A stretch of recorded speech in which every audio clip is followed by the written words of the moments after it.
नमस्कार मित्रांनो, स्वागत आहे तुमचं आपल्या कृषी अपडेट यूट्यूब चॅनलवरती।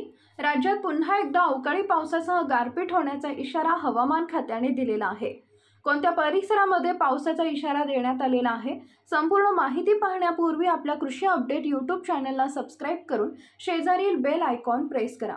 राज्यात अवकाळी पाऊस आणि गारपिटीचे सत्र सुरूच असून आजपासून विदर्भात वादळी वाऱ्यासह पावसाची शक्यता हवामान विभागाने वर्तवली आहे। उत्तर ओडिशा ते पूर्व विदर्भावर सध्या चक्राकार वारे वाहत असून कमी दाबाचा पट्टा दिसून येत आहे।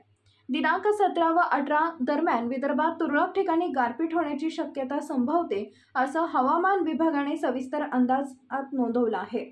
मराठवाड्यातही तुरळक ठिकाणी हलक्या पावसाची शक्यता आहे। उर्वरित राज्यात हवामान कोरडे राहणार असल्याचं सांगण्यात आलंय।